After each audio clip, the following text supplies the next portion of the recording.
Magandang hapon po ano. Ito po na naman minsan ang inyong kaibigan kay Jesus, Brother Manny Bautista. Magsasagawa na naman po kami ng Garden Bible Study dito po sa Paradise Site housing, permanent housing sa may Balot Tondo, Barangay 128, Zone 10 po, yan. Ang awitin po namin ay Kay Buti-Buti Mo, Panginoon. Okay, awitin po na muna natin bago tayo magbubulay ng Ebanghelyo ng Panginoon. 1, 2, 3. Kay buti-buti mo, Panginoon, sa lahat ng oras, sa bawat araw, kay laging tapat kong mahal. Iyong kaway magpawalang hanggan. Pinupuri, sinasamba kita, dakilang Diyos at Panginoon. Tunay nga'y kay walang katulad, tunay nga'y kay di nagbabago. Mabuting Diyos na sa amin nagmamahal, ay buti-buti sa bawat araw. Ika'y laging tapat kung magmahal, iyong kaway pawalang hanggan. Pinupuri, sinasamba kita, dakilang Diyos at at Panginoon. Tunay nga'y kay walang katulad, tunay nga'y kay di nagbabago. Mabuti ang Diyos na sa aming nagmamahal. Mabuting Diyos na sa amin nagmamahal. Hallelujah. Purihin ka, Panginoon Diyos. Minsan pa kami po'y dumudulog sa luklukan ng iyong biyaya, Panginoon Diyos, na kami po'y magbubulay ng salita mo, sapagkat ang salita mo'y pagkain ng aming pangkaluluwa. Buksan mo po ang mga puso ng bawat isa upang pagkinabangan namin ang iyong minsay. Salamat po, samahan mo kami sa pamagitan ng iyong Santong Espiritu, sa ngalan ni Jesus. Amen and amen. God is good all the time. Amen. Yan. Mga bata po yun sumasagot. Nakakatuwa naman ano. Sabi nga po, mas maganda habang bata natuturuan. Ayan po sila oh. Ayan. Mga bata. Nakakatuwa po mga po sila ni Nanay Clarita at saka ni Tatay Hogos. Ano po yan. Kaya ano po ano. Paglaki ng mga yan, sigurado sa Diyos din sila maglilingkod dyan. Kasi bata pa lang, natuturuhan na po, ano? Kaya maganda po yun, ano? Ay, kasi maraming. O, sige, ano? Ang papaksayin po natin, ang tunay na Diyos. Kasi po sa Biblia, lagi sinasabi ng Diyos ang pagiging Diyos niya.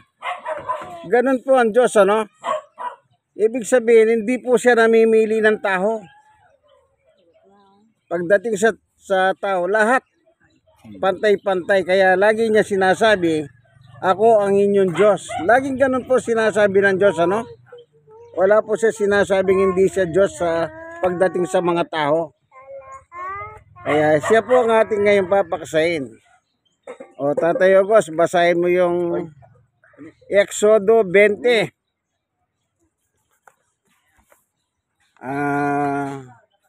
Verse 1, 2, 3, 4, 5, 6. Yan. Sa Exodo chapter 20, verse 1, 2, 3, 4, 5, 6. Yan. Apo, tignan natin ang sinabi ng Diyos diyan, ano? Tungkol sa mga taong mga Israelita. Nakakaano pa po ng bigkas, ano? Parang bata na nag-aaral pa ng magsalita. Mas madali pa sa Ingles. Israel. Ano po? Opo, sige, pagibasa mo tayo, Lahat boss. ng ito ay sinabi ng Diyos. Ako si Yahweh, ang iyong Diyos, naglabas sa inyo sa Ehipto at nagpalaya sa inyo mula sa pagkakaalipin. Huwag kang sasamba sa ibang Diyos maliban sa akin. Huwag kang gagawa ng himahin na anumang nilalang na sa langit, na sa lupa, o na sa tubig upang sambahin. Huwag mo silang yukuran ni sasambahin, sapagkat ako si Yahweh na yung Diyos ay mapanibuhin Diyos. Ang kasalanan ng mga magulang ay sinisingil ko sa kanila mga anak hanggang sa ikatlo at ikaapat na saling lahi. Ngunit ipinadarama ko ang aking pag-ibig sa libong-libong saling lahi ang mga umiibig sa akin at tumutupad ang aking mga kautusan. Amen. O, narinig niyo po salita ng Diyos. Yung kausap niya po yung mga Hudyong Israel nung araw. Ako ang Diyos niyo. O. Ang problema po, yung mga Israel po kasi, bukod sa naniniwala sila sa Diyos, para sila pong mga pagano. Anong pagano? Mahilig po sila sa maraming Diyos. Kaya doon po nagseselos ang Diyos sa kanila. Ang sabi ng Diyos, ako'y mapanibuguing Diyos. Oh. Sa English po, jealous God. Ano? Kaya ang sabi niya sa mga Hudyo noon, ako lang ang inyong sasambahin, huwag kayong sasamba sa iba. Meron siyang tinutukoy na iba. Ito nga po yung mga Diyos-Diyosan. Ayaw po kasi ng Diyos na meron kang iba pa na kinikilalang Diyos liban sa Kanya. Lalo na yung mga Diyos-Diyosan, yung gawa po ng mga imahen. Ayaw po ng Diyos na ganon. Ayan. Kaya sabi niya, ang halimbawa, parang ganito po, para madali nating maintindihan. Yung binigay ng Diyos, utos. Pag hindi mo sinunod, alam niyo po, sino kawawa? Yung lahi mo, mula sa ikatlo hanggang ikahapat na saling lahi. Isip-isipin niyo po, ganito lang kasimple. Nung matutunan mo ang utos ng Diyos at hindi ka nagbago, ikaw na mismong padre de pamilya hanggang sa mga hapo mo, sila po ay aabutin ng ganti ng Diyos. Sabi niya hanggang ikatlo, hanggang ikahapat na saling lahi. Pero, pag susunod ka naman, ano po ang kapalit niyan? Natural pagpapala na sagana ang Diyos. Ganon po kasi ang Diyos. Kaya kung ang Diyos na gumawa ng langit at lupa, siyang ating Diyos, di dapat sundin na lang natin siya ng buong puso, ng buong kaluluwa at ng buong lakas. Tingnan nyo po si Jesus Christ. Ano po ang sinabi niya nung araw? O Tatay Ogos, Mateo chapter 22. Na kung saan may mga Hudyo pong nagtanong sa kanya. Anong tanong nila kay Jesus? Yung pinakamahalagang utos sa lahat ng kautusan.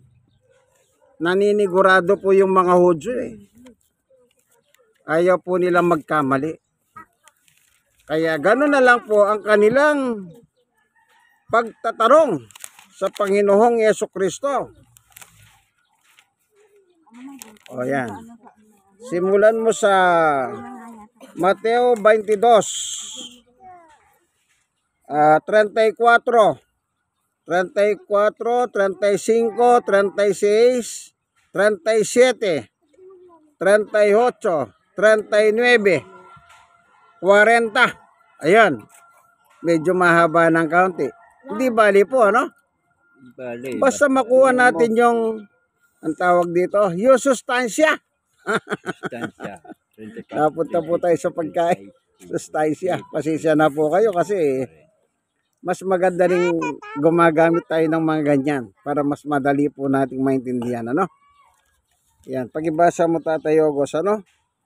Kung ano sinabi ni Jesus sa mga nagtanong sa kanya. Okay? Ang pinakamahalagang utos ito. Sige po. Babasahin. Opo. Nagtipon-tipon ang mga paraiso nang mabalitaan nila na patahimik si Jesus ang mga Saduceo. Isa sa kanila na lubhasa sa kautusan ang nagtanong kay Jesus upang subukin ito. Guro, alin po ang pinakamahalagang utos na kautusan? Sumagot si Jesus, ibigin mo ang Panginoon Diyos sa buong puso, buong kaluluwa mo, at buong pag-iisip. Ito pinakamahalagang utos. Ito naman ang pangalawa. Ibigin mo ang iyong kapwa gaya ng pag-ibig mo sa iyong sarili. Ang dalawang utos na ito ay nakasalay sa buong kautusan ni Moses at ang katuruan ng mga propeta. Ayan, ano po? Maliwanag ang sagot ni Jesus, ano? Sa nagtanong. Sabi ng Pariseo, Guro, alin po pinakamahalagang kautusan? So, sinabi ni Jesus, number 1, mahalin mo ang Diyos ng buong puso, buong lakas, at ang buong kaluluwa mo. Ito yung pangalawa, sabi niya, mahalin mo ang kapwa mo gaya ng pag-ibig mo sa iyong sarili. Oh, doon po sa binasa natin kanina sa Exodo, chapter 20, verse 6. O, tayo go, sulitin mo nga yung Exodo 20, verse 6. Doon lang po sa verse 6 ay babasahin nyo. Na kung saan sinabi ng Diyos. Ang Diyos ang nagsasalita doon, ha? Kasi doon sa verse 1, ang sabi niya, sinabi ko ito. Oh, Diyos po nagsasalita, no? Kaya yan. Tignan natin yung Exodo 20, 6. Ngunit ipinarama ko ang aking pag-ibig sa libon-libong saling lahi ng mga umibig sa akin at tumutubad sa akin mga kautusan. Okay. Kita nyo po? Sino po ang handugan ng pag-ibig ng Diyos? Bagamat sinasabi sa 1:16, lahat ng tao mahal ng Diyos. Pero kung inyong makikita po dyan sa salita ng Diyos, nakahukol sa mga Hudyong Israelita, sino nga handugan niyang pag-ibig niya? Yun lamang sumusunod at tumutupad. O ano po yun? Ano tawag na? Absolutely. Kung sino lang ang tutupad sa sinabi ng Diyos, sila po yung makakalasap ng pag-ibig ng Diyos. So, yung hindi tumutupad, alam niyo po kung anong mangyayari sa iyo pag hindi ka tutupad. Okay? 1:36. Diyan po natin titignan. Tignan natin yung mga taong hindi tutupad. Ano ang sinabi ni Juan? 1:36 po. 36. Opo, yan lang, isa lang. Para lang malinawan po kayo, ano? Kasi maraming taong nagsasabi, ang Diyos naman ay mabait.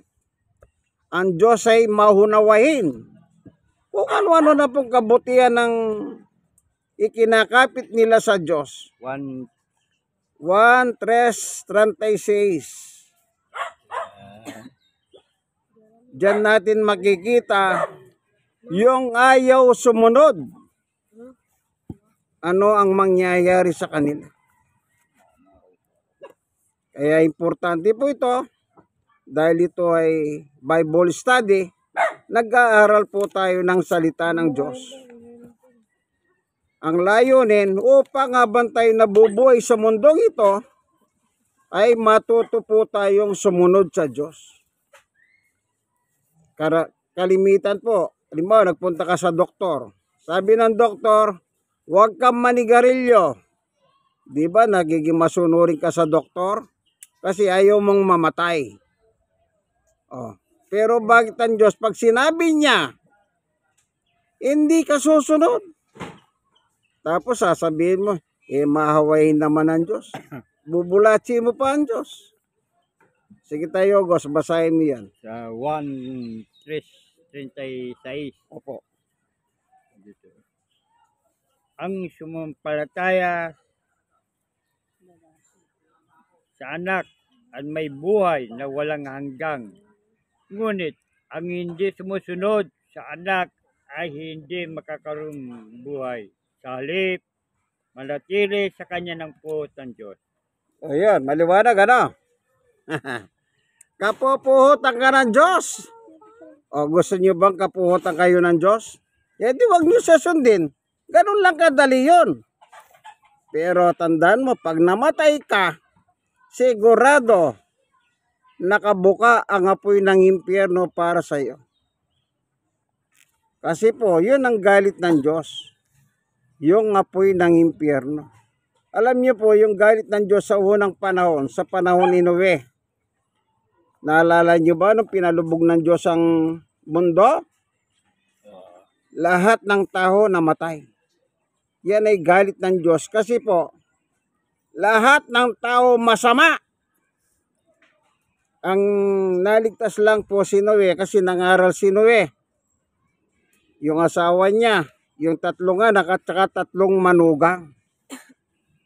Sila lang po, tsaka yung mga hayop na pares-pares. Lahat ng tao namatay.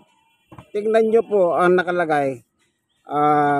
Genesis 6:8 po. Pakibasa nyo po. Ano nakita ng Diyos sa panahon na yon? Genesis 6:8. Yan. Mas maganda, simulan nyo na po sa Genesis 6:1, 2, 3 hanggang 8. Yan. Para medyo Mahaba. Gusto Ano ko ba? naman ganyan eh. Yan ang kunti.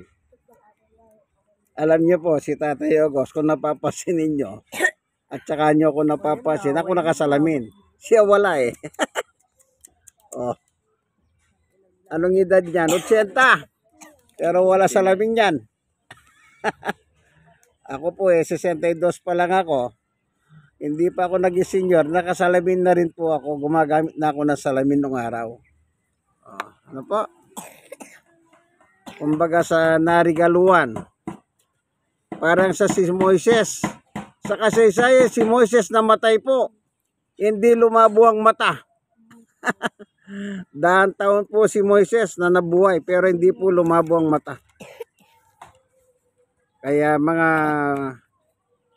masasabi nating maswerte na hindi sila gumamit ng salamin. Sa bagay, sa panahon ni Moises, wala naman po salamin dun eh. Genesis 6, Oh, 1, 2, 3. hanggang 8 po, ano? Yan. Babasahin. Opo. Napakarami na ang mga tao sa daigdig ng panahon niyon. Nagkaroon sila ng mga anak na babae. Nakita ang mga anak ng Diyos na ang mga babaeng anak ng tao ay magaganda. Ang mga ito ay umili sa kanila sa kanya. Ang kanyang asawa. Sinabi ni Yahweh, hindi ko ipapahintulot na mabuhay ng habang panahon ng mga tao sapagkat siya ay makasalanan. Hindi nalalampas sa 120 taon hanggang buhay ng daigdig. ng panahon yun, may mga higante sa ibabaw ng lupa. Sila ang naging bunga ng pakikipagtalik sa mga anak ng Diyos, sa mga anak ng tao. Ang dakilang bayani ay ang tandag ng tao noong unang panahon. Nakita ni Yahweh ang laganap na ang kasamaan ng tao sa daigdig at puro kasamaan na lamang ang palaging nasa isip nito.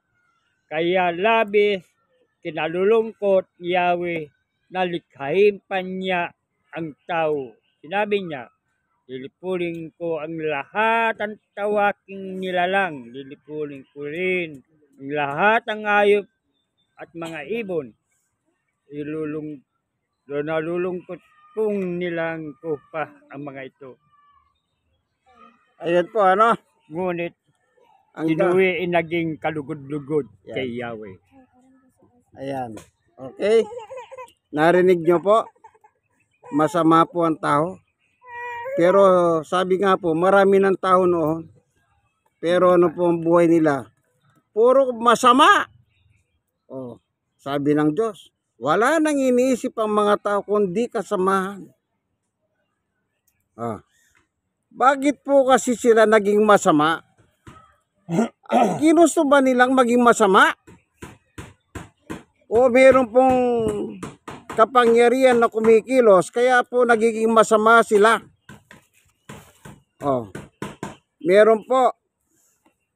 Meron din Diyos ng masama. Wala pong iba kundi si Satanas.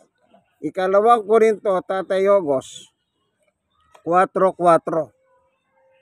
Korinto.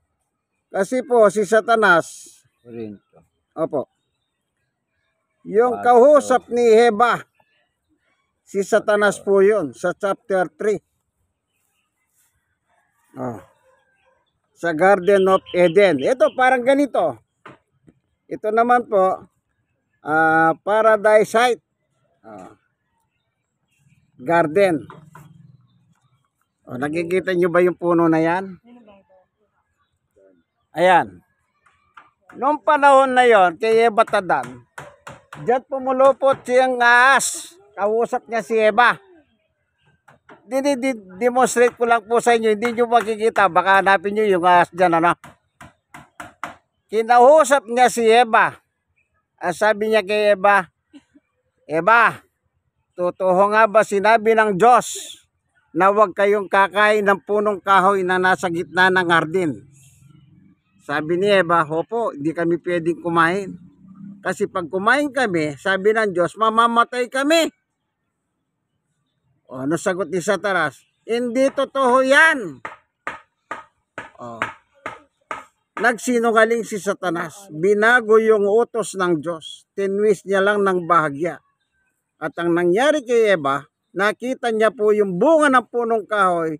Napakasarap kainin. Doon na po yung tukso.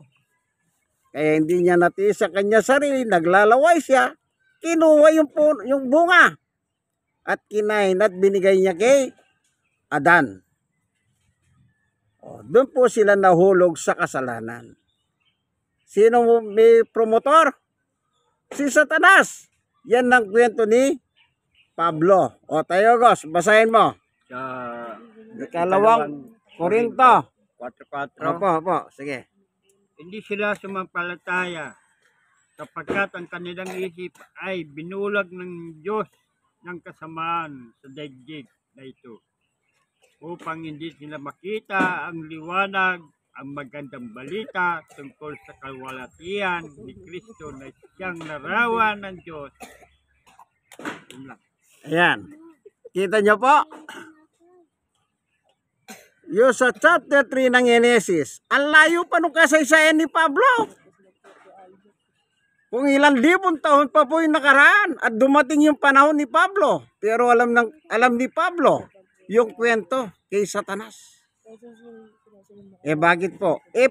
Apostol po ng Panginoon si Pablo eh. Ang mga apostol, sila po yung tagaturo ni Jesus nang umakyat siya sa langit. Di po ba? Loko-loko si Satanas eh. Kasi mahina po yung babae. Kaya yung babae ang pinuntirya niya. Pero kung si Adan lang ang kinausap niya, malabo niyang mabibiyag si Adan eh. Pero yun nga po, dahil mahina yung babae, yun po ang kanyang dinali. At dinamay na lang si Adan. So, bakit ang tao noon, hindi po sila naniwala sa Diyos nang mangaral si Noe.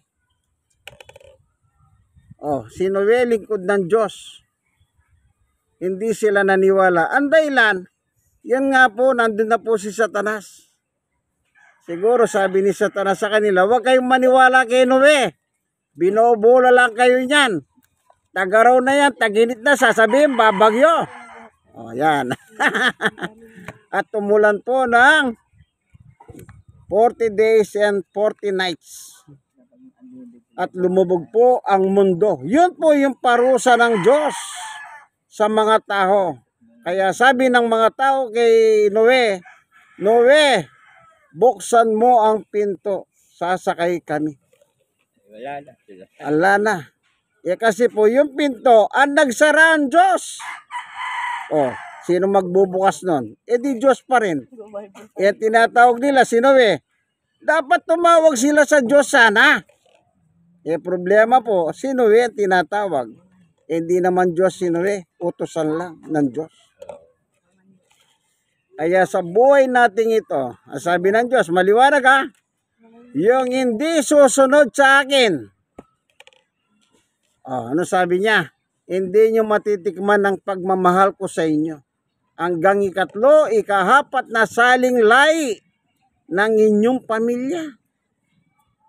Sino po may kagagawan? Kung yung mga kahapu-apuan nyo, parurusahan ng Diyos, di kayo rin mga.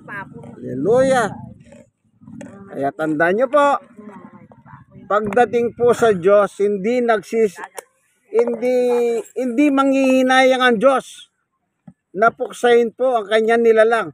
Yun lang po sa pananiniw eh. Anong sabi? Marami ng tao. Pag sinabing maraming tao, hindi na po kayang bilangin yan. Pero ngayon nabibilang pa po nila yung tao. Tingnan nyo po sa statistika. Alam ng national statistic, buti pa sa English, mas madaling bigkasin eh.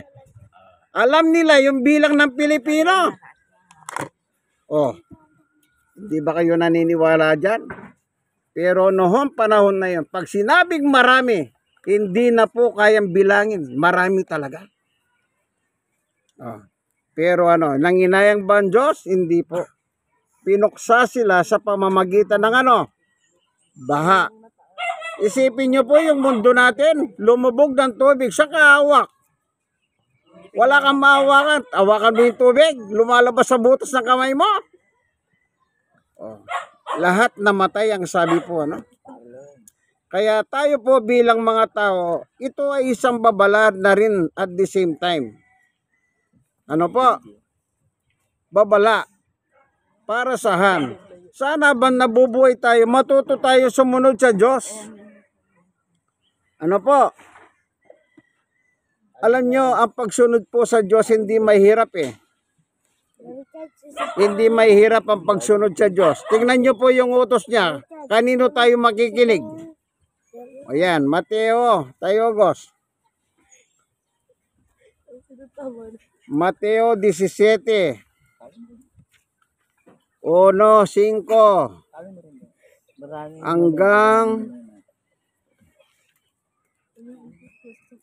hanggang 6.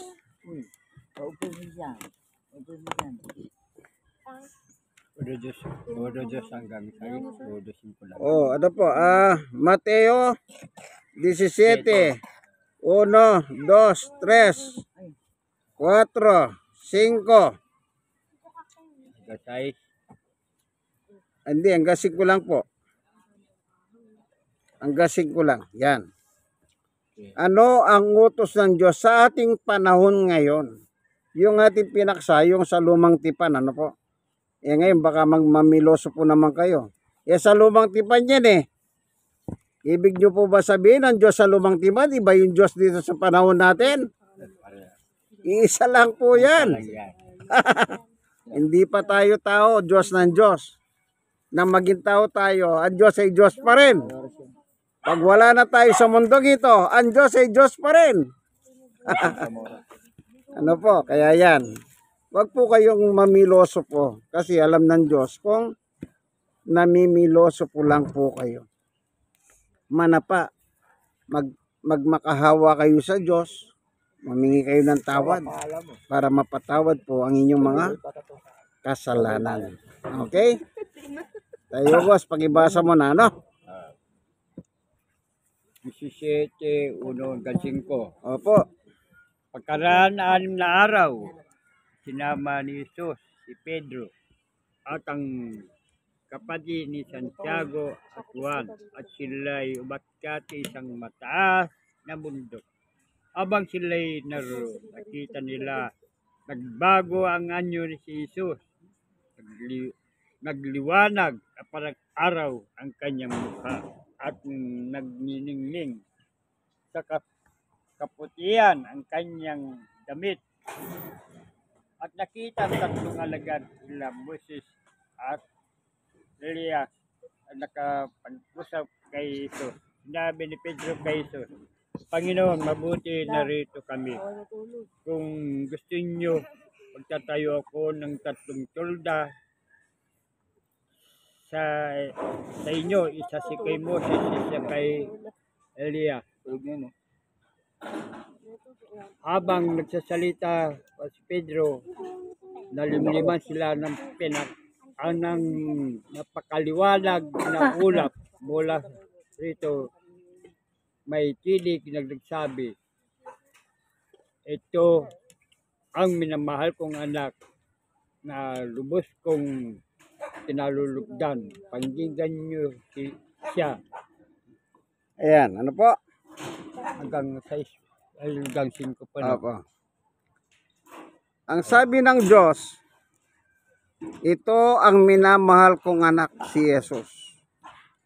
Sa Kanya kayo makinig. Yan ang utos. Sa panahon natin, isa lang ang pakikinggan natin, ang ating Panginoong Yesukristo. Ano po? Yung mga apostol sa Biblia, siyon po ay mga apostol ni Jesus. Nang si Jesus po umakyat na sa langit, yung apostol ang nagpatuloy sa kanyang ministeryo. Iintulang lahat yan pag si Jesus po bumalik na. Pero hanggat hindi bumabalik, yung sinulat ng mga apostol sa Biblia, yan po ang ating susundin. Kapag sinunod mo yung sulat ng mga apostol, sinunod mo si Jesus, pag sinunod mo si Jesus, sinunod mo na ang Diyos. Anong sabi ng Diyos? Ito ang minamahal kong anak na lubos kong kinalulugdan, pakinggan ninyo siya. Maliwanag po, inuutusan tayo ng Panginoon Diyos na makinig sa kanyang anak. Sino pong anak ng Diyos? Walang iba kundi si Jesus. Okay? Ngayon, balikan natin yung 1:36 kanina. Panghuli po natin yan. Tayo, Gos, ulitin mo yun. Ano? Ano ang sinasabi ng kasulatan dyan sa 1:36? Ayan.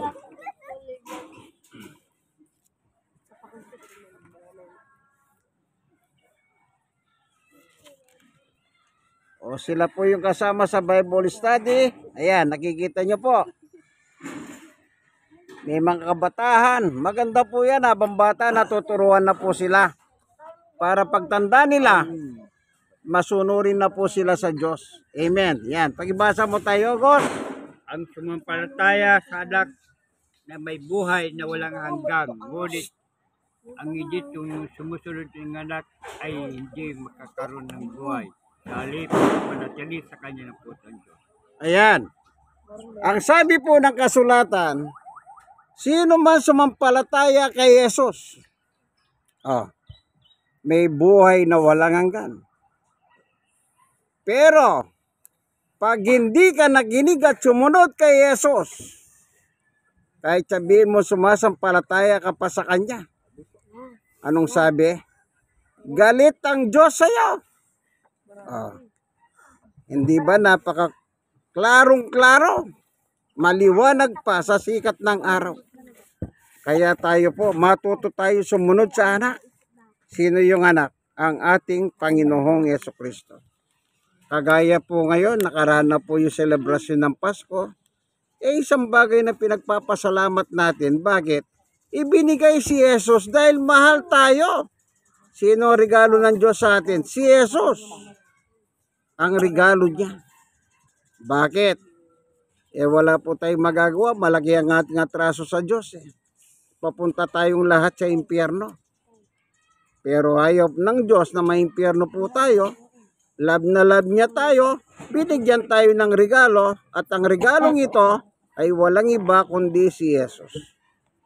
So, anong iririgalo natin sa Diyos? Di makinig na lang tayo kay Jesus. Oh, sa sulat ng mga apostol niya sa Biblia. Oh. Nung araw po, nag-aaral ako. Yung dati kong kaklase. Gogo. Sabi niya sa akin, may nakalagay ba sa Biblia na maniwala kayo kay Manuel Bautista? Loko-loko rin po yun eh. Ayan, ano po, wala pong ganyanan. Hindi ko po sinasabi makinig o sumunod kayo sa akin. Yung nasa Biblia.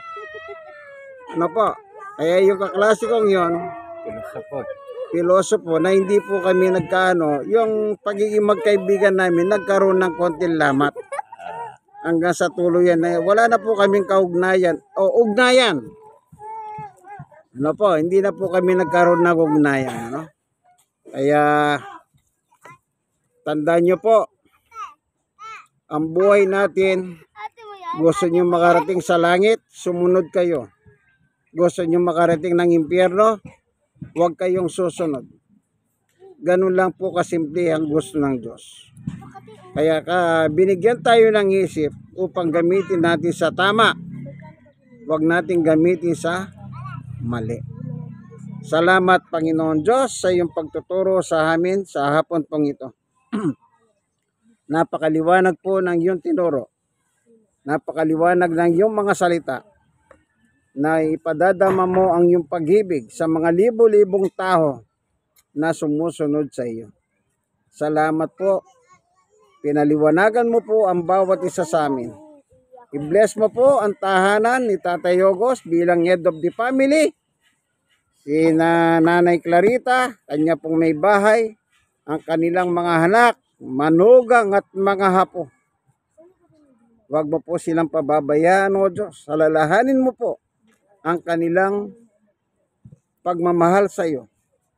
Hallelujah. Salamat po. Bigyan mo silang mapayapat, maimbing na tulog sa gabi. Bago po sila matulog mamaya at gisingin mo sila sa araw ng bukas. Taglay ang panibagong buhay at lakas na nagmumula sa iyo. Maraming salamat po. Sa ngalan ni Jesus.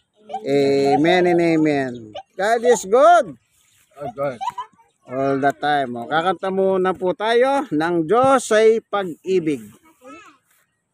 Ano po? Bago po tayo magmimerienda. Sige. Awitin po natin, Diyos ay pag-ibig. 1, 2, 3. Pag-ibig ang siyang pumukaw sa ating puso, kaluluwa. Ang siyang nagdulot sa ating buhay ng gintong araw at pag-asa. Pag-ibig ang siyang buklod natin, hindi mapapawi kailan pa man sa puso'y diwa. Tayo isa lamang kahit na tayo magkawalay. Pagkat ang Diyos natin, Diyos ng pag-ibig, magmahalang tayo'y magtulungan. At kung tayo'y bigo, ay huwag limutin na may Diyos tayo nagmamahal. Sikapin ating pagsunod, ating ikalat sa buong mundo. Pag-ibig ni Jesus ang siyang sumakot sa bawat pusong uhaw sa pagsuyo. Pagkat ang Diyos natin, Diyos ng pag-ibig. Amen. Magmahalan, tayo'y magtulungan. At kung tayo'y bigo, ay huwag limutin na may Diyos tayo nagmamahal. Diyos ay pag-ibig. Praise the Lord. Salamat po, Panginoon Diyos. Salamat po. Binusog muna naman po kami sa aming pagkain pang kaluluwa. Salamat po sa iyong salita, Panginoon Diyos. Patuloy mo pong pagtibayin sa aming mga buhay ang iyong salita. Mula po kay Tatay Hogos, kay Nanay Clarita hanggang sa kanyang mga apo. Patuloy mo po silang i-bless ang bawat isa. Sa ngalan ni Jesus, amen and amen. God is good. All the time. All the time. Amen. Amen.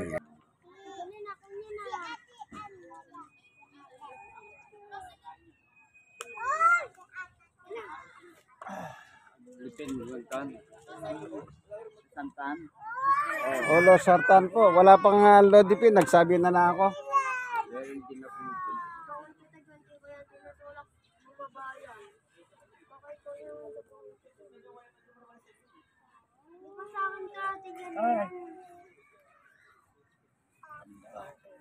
Sino nagluto doon? Tayo, Ate Jalen. Nice. Sandal po ito, Pastor, 50 grams. Oh. Dos sartan, 50. 50 grams pala ito eh. O, siyempre.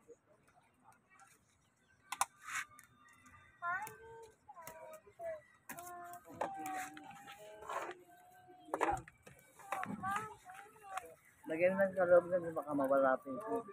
Nandiyan. Paradise Site. Balot, Tondo, Manila. Barangay 128, Zone 10.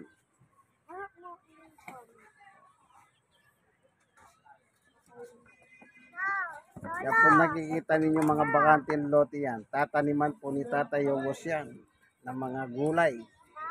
Nung araw po, puno ng gulay dito. Ang dami.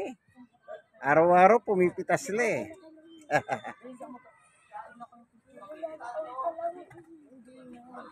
Ayan, naghihintay po ng merienda. Kasi ang kagandahan po rito, pagkatapos ng aming Bible study, meron pong nilalahan ng merienda.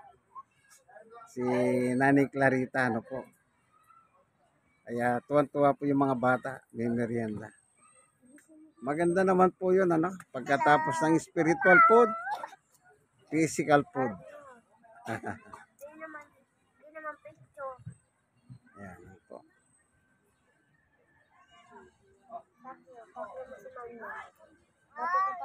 Marami ako gawain. Bakit mo sa manya yung Bakit kita? Bakit tayo? Bakit mo sa? Bakit mo sa pagkakita?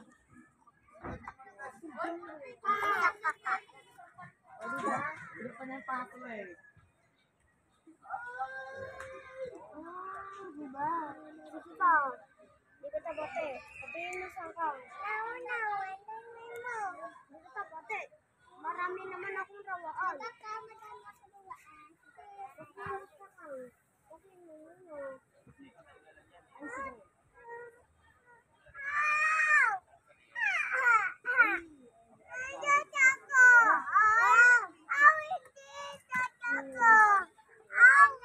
Bakit? Ano ka ko? Ay, tan ko. Ipan ko. Yawa, ano ay? Hindi ko. Kumawan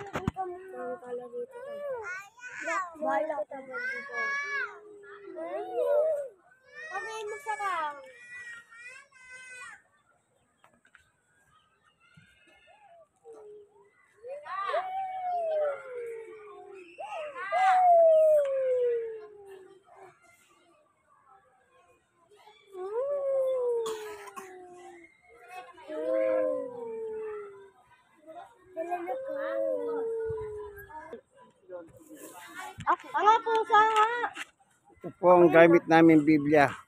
Magandang Balita Biblia. Ito po. Ito po ang aming ginamit ngayon Dito ka na daw. sa pagbubulay ng Ebanghelyo. Ito po. God is good all the time. Ganito mo pa mo. Po. No! No! Kaibigan. Ayan. Alam mo na. Like and share. Nasa programa po tayo ng ang tunay na pagbubunyag ng katotohanan o salita ng Diyos ayon sa Magandang Balita Biblia, Catholic Edition. Ganyan mo ka nga. Wala po tayong binawas, wala tayong dinagdag. Pag-iyan mo kang. Bola ko Kung ano po yung nakasulat, siya po ang ating binabasa. Nakita nyo naman, may tagabasa po, si Tatay Yogos. Ano po?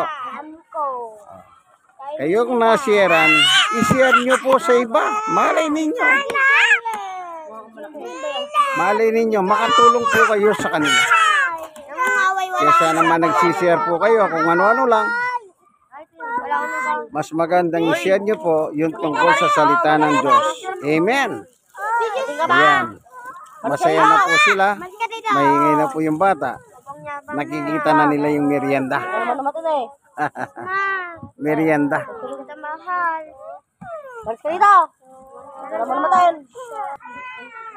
Ayan. Naanda na po ang merienda. Ayan. Yan ang kagandahan po. Pagkatapos makinig ng salita ng Diyos, may merienda ka. Ayan. Ano po, may merienda. Ayun, kaya po natin yun. Lagi marunong mga kanya. Ayun, nanay mo ba? Di mo ba nanay mo? Ba't di mo ba?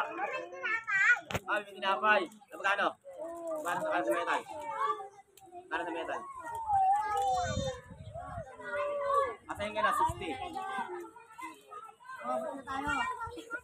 Oo nga, 60 ka. 60 ka para bigay sa'yo taga-20. Tanga. Inaan ko lang sa'yo kung may 60. Ngungo ka talaga. Di ba tayo mo sa tanghali? Kung may 60. Ayan, ano po. Oo nga. Merienda time. Sabi ko nga. Sabi ko nga, kuha ko nga ng 60. Para bigyan sa'yo taga-20. Sabihin mo. Ano ba? Sana. Salamat po. Nilahanan mo kami merienda, Panginoon Diyos. Ano sinabi? Binili. Bless mo po ito Hindi mo alam. para sa aming kalakasan physically. Salamat po sa ngalan ni Jesus. Tatanong ka eh, ba't hindi mo alam? Amen and amen. Meron? Kaya sa bahay niya. Saan pinapagawa? Yung bahay ko, yung bahay nga, di pa nagagawa. Okay, gawa na yan. Bibintana yan. Ay,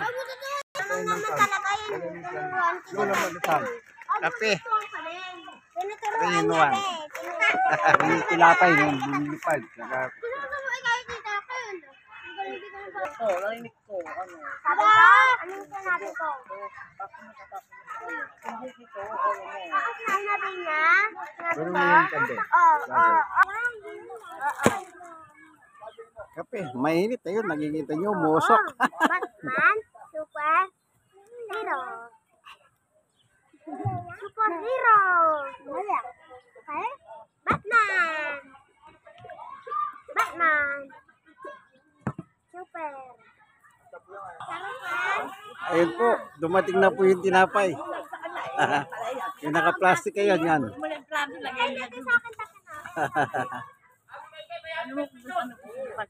Ano po?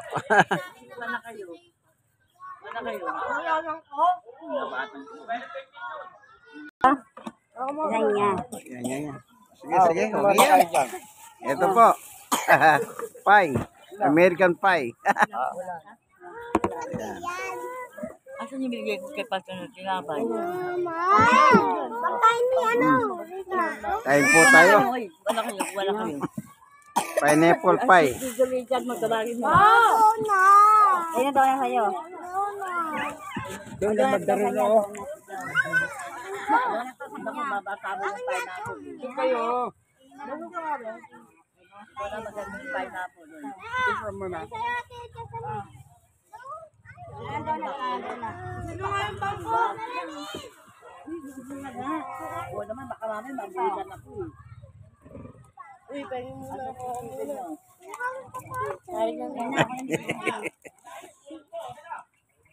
Pakita nyo. Ayan, ano? Hanggang dito na lamang po ang aking munting video, kaibigan. Gaya ng dati, like and share. Ganun lang po, share lang po, ano? God bless us all. Bye-bye.